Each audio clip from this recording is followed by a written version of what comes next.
it being proved that it contained 36 lies and deceptions. I've told you before, calling the President of the United States a liar is not something I ever want.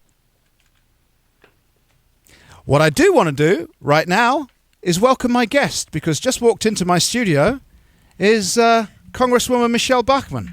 Hello, Simon. It's a pleasure to see you. It's lovely to see you too. How are you? I'm doing great, other than the fact that it feels like the Sahara Desert out there today. But you know what? That's Iowa in July. That's what I grew up with. There you go. Now, I want to get straight into this because our time is very limited today, and hopefully we'll get an opportunity to do this again. You and I have spoken many times all over the country, in actual fact, in various different radio stations. And when you were considering a run, but before you declared, I asked you on more than one occasions if you were prepared for the garbage that people were going to throw at you and your family. We're barely even into this thing, right? We've barely even started, and we've got the mainstream media hunting down your 23 foster kids. We've got that going on. We've got somebody who campaigned for you saying you've achieved absolutely nothing.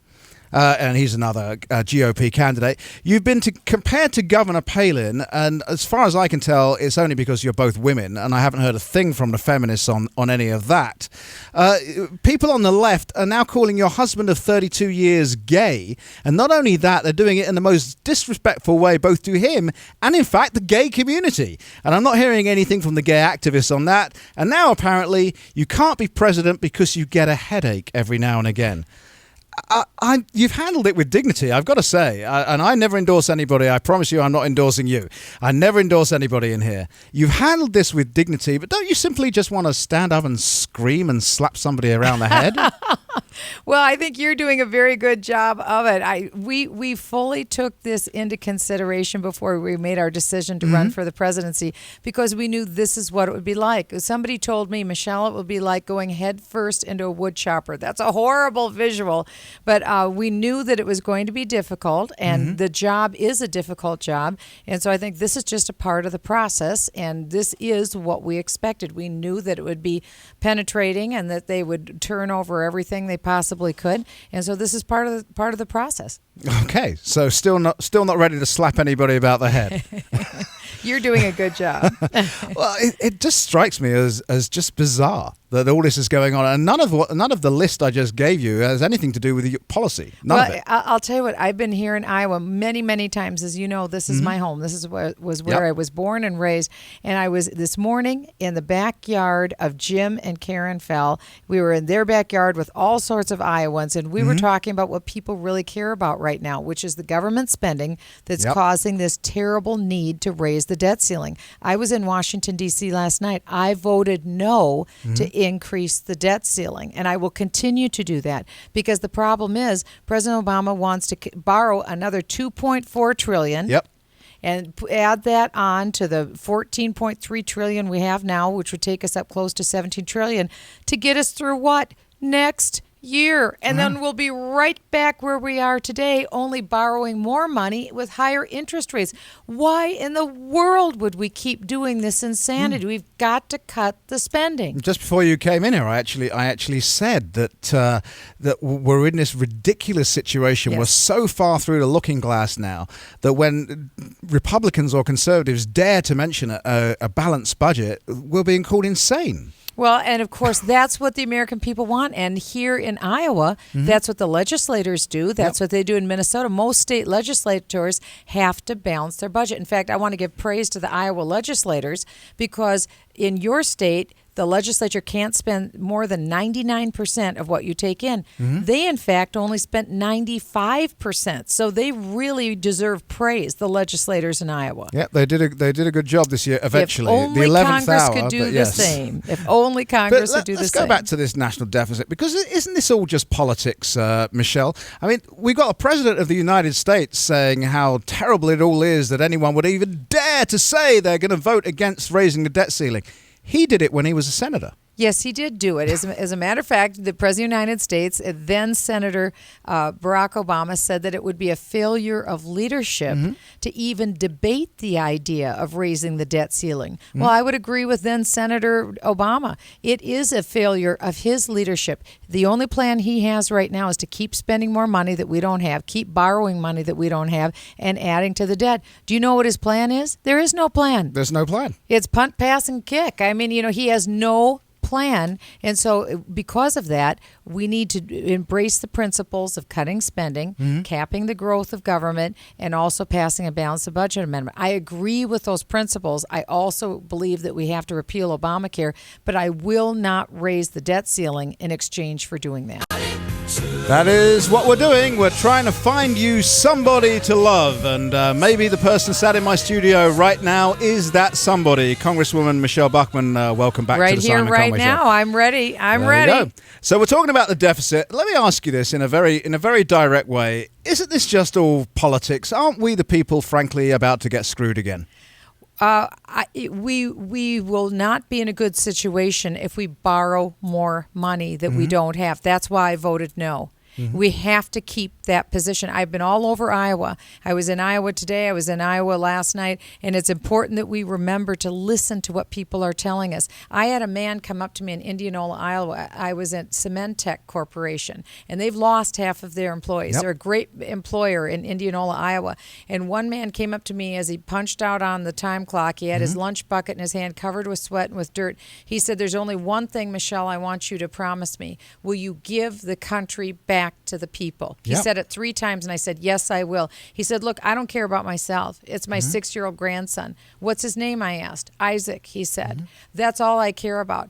People recognize that we're moving into decline. Yeah. Because just in the time I've been in Congress, I've been there, this is my 3rd term, 5 going on 6 years, we have almost doubled the debt in 5 years. Yep. We've almost doubled. I mean, it took us over 230 years to get to this point, and now we're doubling it. I've got to say, I came here to escape socialist Europe. And I say on the air, I've already lived through where we're headed. That's right. We're headed there really, really fast right now. Faster than anyone can realize. You're watching, the movie's already played in Greece. Yep. And like you said, in socialized Europe. But we have socialized medicine now with Obamacare. I know. That will guarantee that we can't get out of this. And I want your listeners to know, Simon, that I promise them I will not rest until we repeal Obamacare. And hang on, be encouraged. We will repeal that terrible bill that's hurting seniors most of all. And my focus is on turning the economy around. I know how. I'm a federal tax lawyer. I'm a job creator. My husband and I started a successful company. I get how you create jobs. I get how to turn the economy around as a federal tax lawyer, and that's what I'm going to focus on.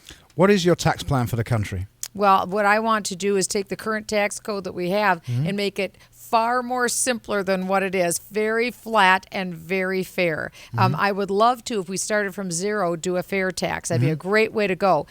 That's not the situation we have. Many states already have income taxes in place. And so if we abolish the tax code and put into effect a fair tax, which would be about potentially a 23% sales tax, if we do that, we will also have to deal with each state and their own taxing system. But the flat tax is one also where the issue really, whether it's fair or whether it's flat, let's have a debate.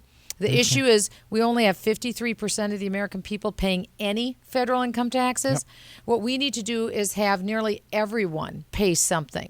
Even if you pay $1, everybody should pay something because we all benefit from roads, don't we? Exactly right. Let me ask, I'm rattling through these today. Would love to get into them in a bit more detail, but our time is very limited. That's great. You are in a unique position to understand how much danger we as a nation are in because of your position on the Intelligence Committee. So that is the question. How much danger are we in? Well, of course, I can't speak about Not the in detail. classified I'm not secrets. expecting that. That's what our committee deals with. I will say this.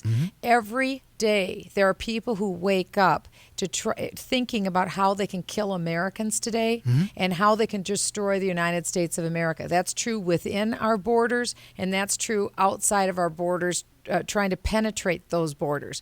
We need to understand how serious this threat is and keep our eyes on the prize. That's very important. As Commander-in-Chief, that's exactly what I'll do. I believe very strongly in our United States military. My own dad served in the Air Force. My stepdad was in the Army. My brother retired full U.S. Navy. I believe in our military. I'm prepared to be the Commander-in-Chief to make sure that we are focused on securing the safety and security of the American people. One of the first things you do is build a wall on America's southern border so we actually deal with people who are coming into this country wrongfully and illegally. I'm really glad you brought that up because I'm going to come to a border agent in a minute. But I do want to ask you one other question about our national security, and maybe you just gave us the answer in reverse before I actually asked the question, because as somebody who's a constitutionalist, how did you find yourself able to vote for the Patriot Act a second time? Well, first of all, the first 14 provisions of the Patriot Act were already permanent. We did not vote on them. We only voted on 2 provisions. I spent a significant amount of research time. I was prepared to vote no on these provisions if they were unconstitutional, but I did a significant amount of research. One is roving wiretaps. What that means is today terrorists will buy maybe 1,000 Go phones. They make one call on a cell phone, throw it away. Pick up another phone, make a call, throw it away. Well, when we've identified the bad guy and we have the link to himself and another bad guy in a foreign country, why in the world should we have to go to a judge and get another permission to tap that phone? It can't work. We wouldn't have enough time. So I think that's clearly within the realm of the United States to do. The second one is the business records exception. This is where I think there's been a real misunderstanding. I have concerns about national security letters. Those are something that could be unconstitutional. The business records exception is constitutional because these are not papers that an individual American citizen owns. These aren't papers in their basement. This isn't something that they have control over. Okay. These are records that a business has, and you have to go before an intelligence court judge with probable cause.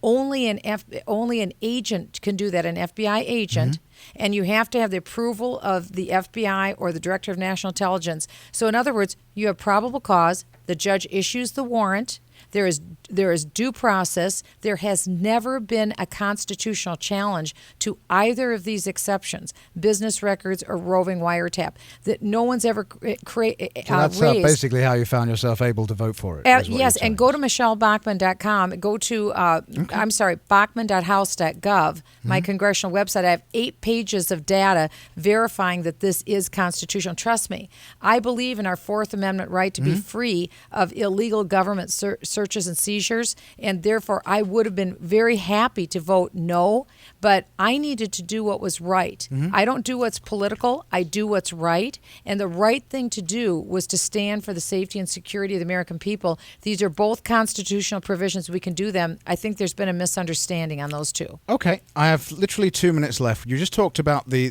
border. Are you aware of the plight of former Border Patrol agent Jesus Diaz? I just heard about it before I came into your studio today, and I believe this is also in the same jurisdiction with Ramos and Campion. Absolutely. Yes. And Gary Brugman as well. There's a pattern of us arresting our own Border Patrol. Diaz, in terms of what he physically did, has been accused and convicted of excessive use of handcuffs. I had understood that with a very harsh sentence. 10 years. With a very harsh sentence as well. Yeah. And I think, again, we've been missing the political will in Washington, D.C. to deal with securing our border. Yes, because this crosses administrations. Both Republican and Democrat. President Bachmann will build that fence on the southern border. We will build it, we will secure it, and we will not be throwing our border agents in jail for doing their job. Can I get a commitment from you that you will look into the Jesus Diaz case? Yes, I have already requested the transcripts from Congressman Steve King's office, and we do have them in my office. Thank you. Wonderful. Thank you very much. So many people wanted to ask you questions today. Can I come back? Absolutely. I want to come back because I want to answer their questions. Let's just ask you finally where you stand on the Second Amendment. 100%. I have an A rating for the NRA. I went through gun safety training when I was 12. I have a concealed carry permit myself, and I helped pass the concealed carry legislation in Minnesota. I'm a very strong supporter of the Second Amendment rights. Plus, I loaded shotgun shells in my basement at my dad's workshop bench as a little girl growing up. So I'm a very strong believer in our Second Amendment rights. Wonderful. That's a great story to end.